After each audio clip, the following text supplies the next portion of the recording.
Hello guys, welcome back to the channel. Good to see you again. Today we are at Universal Studios to answer what I think is a tough question. Well, I don't know, maybe to some of you it's an easy question. Either way, we're about to step inside and figure it out.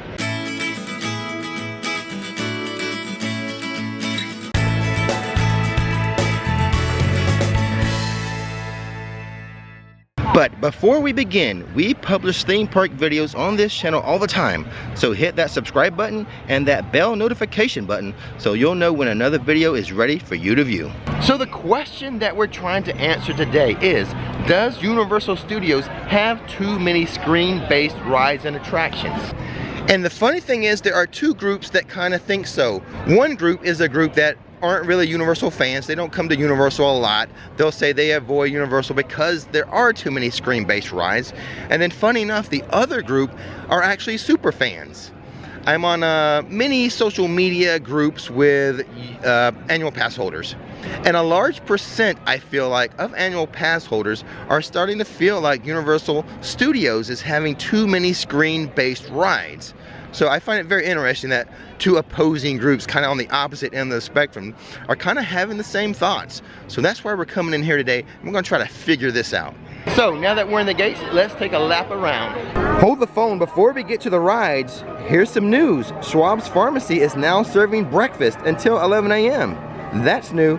I have a feeling this is just temporary until the Today Cafe opens. Now, as soon as we get into the park, we are confronted with two rides. First, to our left will be Despicable Me Minion Mayhem, and then to our right, Shrek 4D. Now, regarding Despicable Me Minion Mayhem, that is one of the most popular rides here, and it is a screen-based ride, so that leads me to believe it's not really screen-based rides that are an issue based on the popularity of this ride.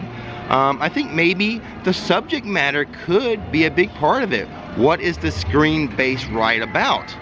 Now, regarding the Shrek 4D ride, as I said before, I feel like this ride is due for a major overhaul, if not being replaced altogether. I feel like that technology is dated. Not one of my personal favorites. But with that being said, I don't go on it a lot, but when I do, the crowd always has a good reaction to this ride. And it is a screen-based ride, and most likely will be replaced with another screen-based ride. But like I said, people really have a good reaction because it's all the 4D effects that are in it, the shaking of the chairs, the water, the air that is pressed upon you when you're in this attraction. So I don't know what to make of this. In fact, as I was recording the crowd coming out of the theater, I overheard a few reactions. One was by a college kid clapping his hands, exclaiming, "Yes, that made my day. I'm going to have a Shrekulent day." I guess combining the word Shrek and excellence. And then another guy I saw, he was 20-something, he was like, "That was fun, that was fantastic," as he was talking to a friend who wasn't in the ride. Excellent, and he was sort of just describing the ride, all the 4D effects, you know, the chair shaking and all that. So, like I said, while it is a screen-based ride, and it's older, it gets a lot of good reactions from the crowd. So there we go, the first two rides, screen-based rides, but not this third one. Let's check out Rip Ride Rockit. Now for me, this is what I think of when I think of Universal Studios, and I think a lot of people think the same way. They associate bigger, faster, more thrilling rides with Universal than say like Disney. Because they're, you know, they have a lot of rides that are bigger, faster, more thrilling. But most of those are over at Islands of Adventure. Rip Ride Rockit has the feel of an Islands of Adventure ride, and I think because the parks are so close together, a lot of people just associate Universal Studios and Islands of Adventure as being one theme park. Unlike Disney, you can walk from one theme park to another. You can walk from IOA to Universal Studios. They really can't walk from Magic Kingdom to Epcot, or Epcot to Hollywood Studios or Animal Kingdom. So it's not really walking around like that with Disney. But here, since they're so close and you can walk to each park, they seem like the same park, but they are different, and we're only focusing on Universal Studios itself. But as far as I'm concerned, this is kind of my association with Universal Studios, is thrill rides, not screen rides. Subscribe! In fact, there are those who would claim Rip Ride Rockit is a more thrilling ride than the Hulk. I would not go that far, but it is pretty thrilling. So there we are, 3 rides down, one a very popular screen ride, one an outdated screen ride, and a big thrill ride. But we're about to move on to the one ride that I think kind of started the upswell, the kind of the angst against screen rides. And that attraction would be Race Through New York with Jimmy Fallon. This attraction replaced a practical effects attraction, Twister, and this is when I think people first raised an eyebrow. Wait a second, what's up with the screen rides? I myself, when I first rated this ride, gave it kind of an average score. I've since backed away from that a little bit, not as harsh. The attraction as a whole is pretty enjoyable, but it is a screen ride, and it's one that really started the phase of maybe too many of these. And I get it, Universal is owned by NBC Comcast, so I get the synergy that, you know, businesses want to make with stuff that they own.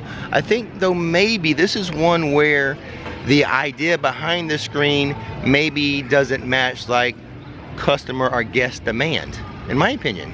So yeah, I get it. I get the synergy between Comcast, NBC, what they're trying to do. But the ride itself, I gave it an average score. I've gone up a little bit because the whole experience is pretty fun. For example, the Ragtime Gals.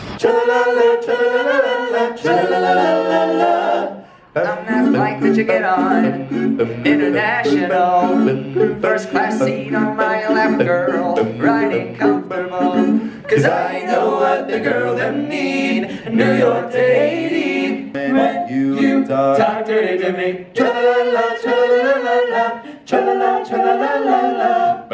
And now we've reached my favorite ride in all of Universal Studios, right behind me here, Revenge of the Mummy. Are you insane? Get out of here! The curse is real! This whole place is a trap! With your souls, I shall rule for all eternity.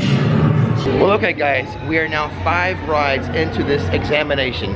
3 have been screen rides, 2 have been thrill rides, like roller coasters, but we're about to head to a ride I'm not quite sure how to classify.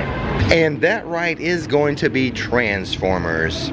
Now here's the thing, it is screen based, it's 3D screens, and there's a lot of them, it's a big part of the ride, but the other thing is, the ride has a lot of practical effects as far as you are actually in a vehicle, a moving vehicle that spins and dips and turns and gives you actual physical thrills. So I don't think I can count it as a 100% screen ride, but then on the other hand, there's a lot of screen in it, so I can't count it as like a thrill ride or a practical ride. This is going to be a half ride, half screen, half thrill. So yeah, in the comments below, why don't you guys let me know, is this considered a screen ride to you guys? Because you know, it's definitely not a screen ride like say Jimmy Fallon or like Shrek or the other ones that we've seen today, Despicable Me. I mean, it's got that combination thing. It's like a hybrid. It's a hybrid between a screen ride and like an actual physical ride. Now I for one really like these hybrid type rides, but in the comments below let me know what you think. I'm going to explain why I like it as we walk over to the next ride. So here's the deal with me. I really like Universal Studios, and I really like, you know, my favorite Disney park is Disney's Hollywood Studios. That's because I am a big movie fan. So I really enjoy being able to ride the movies. That's a big attractor to me as far as these parks are concerned, and especially those 2 parks, Hollywood Studios and Universal Studios. It's just that I can actually kind of be in the movie. And I think the hybrid rides, the one that incorporates screens and physical movement, are the best. Because after all, even with all the flack about the screen rides, you have to remember Universal Studios, what do? They make movies. So it goes, you know, it kind of fits. Now I do understand like having the right mixture and the right amount, but a big part of the thrill for me is riding the movies, and the hybrid rides in particular really do kind of provide that. Well, we've made it over here to one of the rides, a screen-based ride that I think kind of really was the nail in the coffin with a lot of hardcore Universal fans as far as screen rides.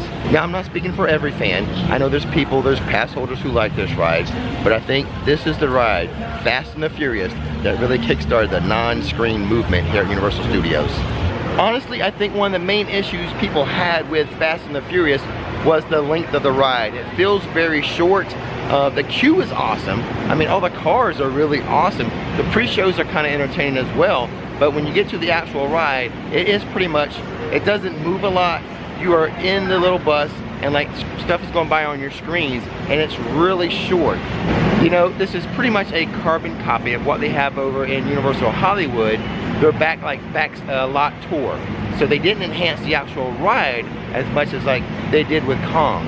So I think that's one of the issues people have with it, is it's a shorter ride. But new people, once again, new people, first timers seem to enjoy it. It's like pass holders, us like who come here often, we seem to be the harshest critics. Well guys, we have made it to London, so let's walk inside into Diagon Alley and discuss the next ride here at Universal.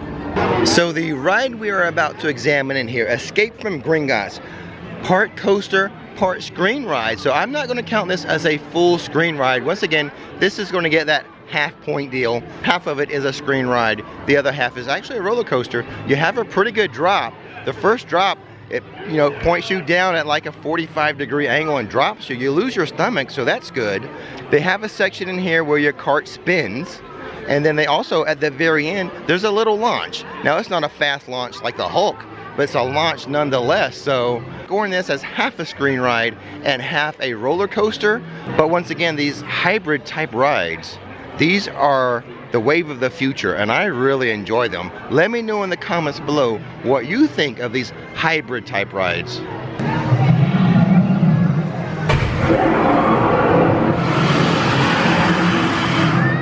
Well, okay guys, I have made it around to Fear Factor Live, which of course is not a screen-based ride or attraction. It's actually a live attraction. But what I need to do, find myself a bench, I gotta do some math. I gotta count up how many rides or attractions we've seen and how many have been screen-based. Okay guys, so here's my math. I didn't wanna show myself counting on my fingers, which is what I did.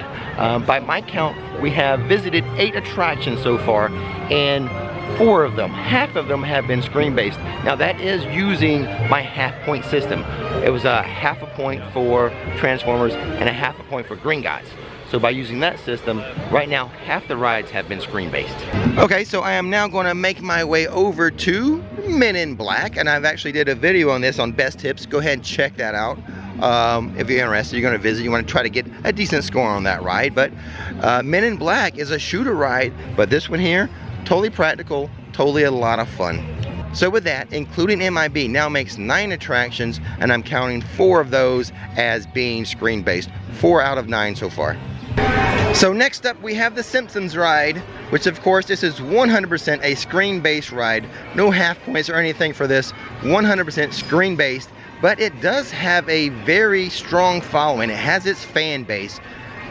Personally, this is one of the rides that gets me the most sick. A lot of motion sickness for me on this ride, but like I said, it does have a fan base, but we must count it as a screen ride, which moves it to, what are we now? 5 out of 10 are now considered screen rides. So the Twirl and Hurl, obviously not a screen ride, so that brings us to what?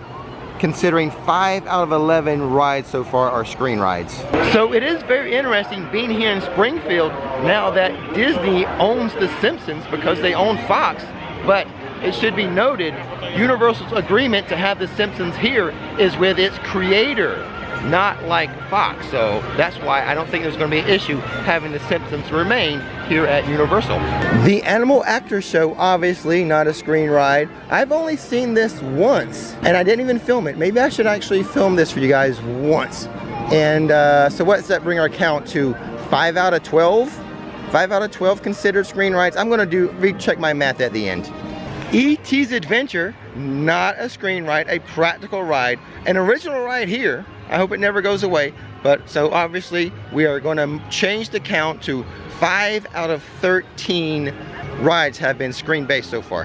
And Woody's Nut House Coaster, a little kiddie coaster, makes it what?